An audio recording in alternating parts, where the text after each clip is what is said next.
Good morning, नमस्कार। स्वागत है आप सभी का मेरे नए वीडियो में, नए ब्लॉग में। आज इस वीडियो में मैं आपसे बात करूंगा, यह ज़मीन मेरी थी या मेरे पूर्वजों की थी और आज इस पर किसी और का नाम दर्ज है, किसी और ने अपने नाम दर्ज करा ली है, किसी ने उनको हड़प कर लिया गलत तरीके से। हमारे नाम क्या ज़मीनें थीं या हमारे बाबा परबाबा के नाम कौन सी ज़मीनें थीं और कब थी। कई बार आपको ये बताया जाता है, आपके घर परिवार में या आपके रिश्तेदारों से पता चलता है कि आपके पास पहले बहुत ज़मीन थी, आपके पिताजी के नाम या आपके बाबा के नाम बहुत ज़मीनें थीं, काफ़ी ज़मीनें थीं। और आप जब छोटे थे, बचपन में आपके दादाजी, पिताजी या जो भी परिवार के सदस्य थे, जो जिम्मेदार थे, बड़े थे, वो नहीं रहे और धीरे धीरे वो ज़मीनें आपके रिश्तेदारों ने या आपके पड़ोसियों ने या आपके गांव के किसी गांव के, शहर के या आपके किसी भी असरदार व्यक्ति ने वो ज़मीनें अपने नाम करा ली और आप भूमिहीन हो गए या आपके पास नहीं बचा। आज जब आप बड़े हो गए हैं, आप मैच्योर हैं, तो आपको इन चीज़ों की जानकारी हो रही है। और ये मामला काफ़ी पुराना हो चुका है, 60-70 साल पहले की ये बात है जब ऐसा कुछ हुआ था। अगर आपके साथ भी ऐसा कुछ है और आप जानना चाहते हैं हमारे नाम क्या ज़मीनें थीं या हमारे बाबा परबाबा के नाम कौन सी ज़मीनें थीं और कब थीं, फिर वो क्या हुआ, उन्होंने बेची या किसी ने उनको हड़प कर लिया गलत तरीके से, अगर आप भी ये सब जानना चाहते हैं और पता करना चाहते हैं तो यह वीडियो आपके लिए है। मैं आपको इस वीडियो में ये सब जानकारी दूंगा कि आप कैसे पता कर सकते हैं और कैसे ज़मीन वापस पा सकते हैं। तो अगर आप मेरे चैनल पर नए हैं तो चैनल को सब्सक्राइब कर दीजिए और वीडियो को अभी से लाइक कर दीजिए, क्योंकि मैं आपके लिए इस तरीके के हेल्पफुल कंटेंट बनाता रहता हूँ जिससे आपको ज़मीन जायदाद से जुड़ी काफ़ी जानकारी मिलती है और प्रॉपर्टी फ्रॉड के शिकार होने से भी आप बच सकते हैं। तो मेरा नाम है सचिन और आप देख रहे हैं मेरा YouTube channel Sachin vlogs LKO। मैं अभी मेरी अपनी साइट पर बैठा हूँ, आप मेरे पीछे देख सकते हैं। मैं ज़मीन से जुड़ा हुआ आदमी हूँ और ज़मीन पर ही रह कर के काम करने में विश्वास रखता हूँ। ये मेरी साइट है, यहाँ पर मैं प्लॉटिंग कर रहा हूँ।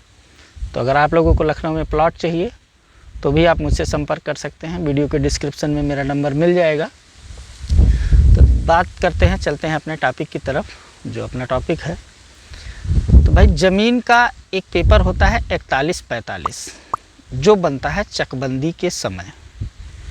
मान लीजिए आपके गांव में चकबंदी हो गई है, 50 साल पहले हुई है, या आपकी खतौनी चेंज हो गई है, बीच में आप चकबंदी नहीं हुई, आप नहीं जान पा रहे हैं और आपको जानकारी नहीं है कि कहाँ जाएं, क्या करें, किससे मदद लें, तो वो मैं आपको इस वीडियो में बताऊंगा।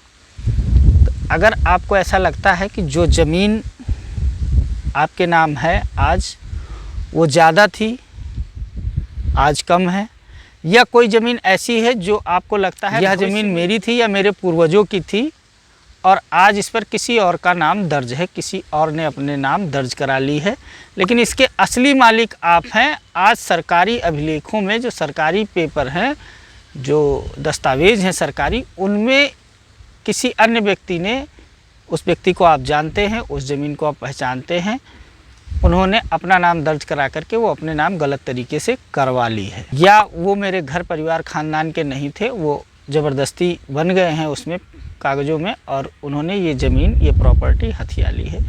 तो उसके लिए आपको सबसे पहले अपने गांव से आपको अपने परिवार रजिस्टर की नकल निकलवानी पड़ेगी, पीछे तक, उस पीढ़ी तक जहां तक आप जानना चाहते हैं। अगर परिवार रजिस्टर की नकल भी नहीं आपको उपलब्ध हो पाती है या हो जाती है तो उसके बाद में आपको जाना है अपने ज़िले के जो रिकॉर्ड रूम होता है, रिकॉर्ड रूम कहते हैं और मुहाफिज खाना भी कहते हैं।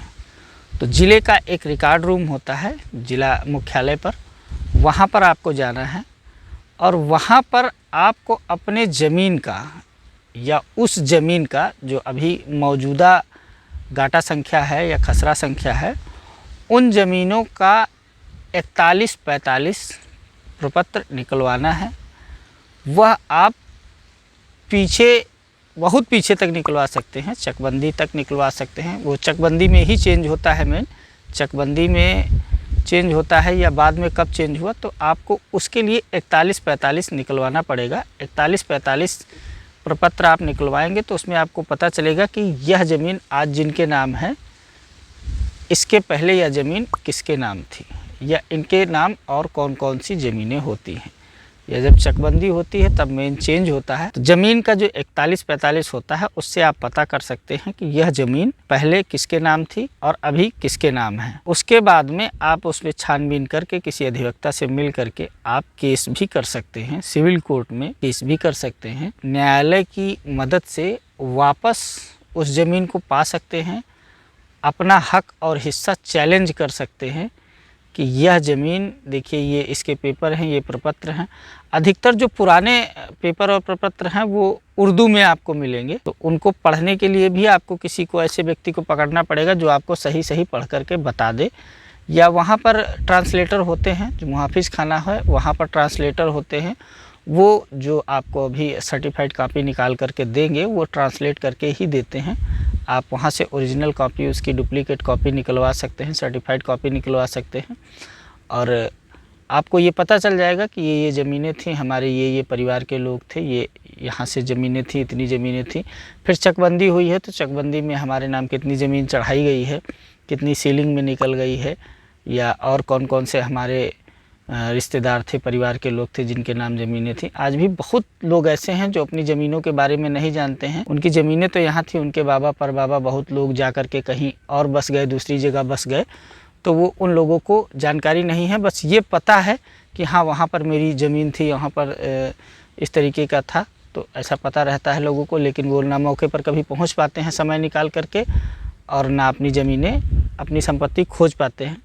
तो अगर आपके साथ भी ऐसा कुछ मामला है, आपकी ज़मीन कहीं थी, आपको लगता है कि हमारी ज़मीन है वहाँ पर, या हमको उस ज़मीन को दोबारा वापस लेना है, या ख़रीदना बेचना है, या कोई और समस्या है, आप बाहर रहते हैं, कहीं विदेश में रहते हैं और आप अपनी ज़मीन खोजना चाहते हैं, या उसको बेचना चाहते हैं, या दोबारा अपने कब्ज़े में लेना चाहते हैं, तो उसके लिए अगर आपको कोई सहायता चाहिए, कोई मदद चाहिए, कोई हेल्प चाहिए, तो आप मुझसे संपर्क कर सकते हैं। मेरे पास एक अच्छे अधिवक्ताओं की टीम है जो आपसे फ़ीस लेगी और आपको पूरा काम करके देगी। आपके घर बैठे आपको दौड़ भाग नहीं करनी पड़ेगी, बस आपको जो मोटा मोटी थोड़ी बहुत जानकारी होगी या जो पेपर आपके पास होंगे वो आपको देने पड़ेंगे। उससे आप अपनी ज़मीन या अपनी संपत्ति का पता लगा सकते हैं। या आप कहीं बाहर रहते हैं, विदेश रहते हैं, आपको संपत्ति संबंधित कोई भी काम है, तहसील कार्यालय या कहीं आपके पास समय नहीं है, तो उसके लिए भी आप मुझसे मदद ले सकते हैं। मेरे पास जो अधिवक्ताओं की टीम है वो अपनी फ़ीस लेकर के वो सारा काम आपको कर देंगे।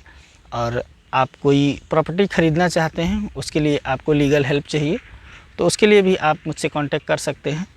तो अधिकतर जो लखनऊ का काम होता है वो आसानी से हो जाएगा और टाइम से हो जाएगा। अगर आपके पास कोई बाहर किसी दूसरे ज़िले का काम है तो उसके लिए थोड़ा समय लग सकता है, या मैं अरेंज ना कर पाऊँ, ये भी हो सकता है। मैं गारंटी नहीं लेता हूँ कि सब कहीं का मैं अरेंज कर दूँगा, इतना बड़ा मैं पावरफुल आदमी नहीं हूँ, लेकिन हाँ जहाँ तक हो सकेगा आपकी बेहतर मदद करने की मैं कोशिश ज़रूर करूँगा। और आपको अगर किसी और बारे में जानकारी चाहिए, कोई और विषय पर आप जानकारी चाहते हैं, आपका कोई क्वेश्चन है, तो आप मुझसे कमेंट करके ज़रूर बताएं। और वीडियो आप कहाँ से देख रहे हैं, क्या आपका नाम है, ये कमेंट में ज़रूर बताएं अगर आपको वीडियो अच्छा लगा है। और प्लीज़ आप चैनल सब्सक्राइब ज़रूर करें, क्योंकि देखने वाले 90% लोग चैनल सब्सक्राइब नहीं करते हैं। इससे थोड़ा मुझे भी ठीक फील नहीं होता है कि देख तो बहुत से लोग रहे हैं पर सब्सक्राइब नहीं करते हैं। तो आशा करता हूँ वीडियो में दी गई जानकारी से आप संतुष्ट होंगे। अगर मुझसे कुछ मिस हो गया है, कुछ छूट गया है, तो उसे इग्नोर करें और कमेंट करके बताएं, ताकि अगले वीडियो में, अगले टॉपिक में मैं इसको कवर कर सकूं। मिलता हूं आपसे किसी अगले वीडियो में, तब तक के लिए नमस्कार।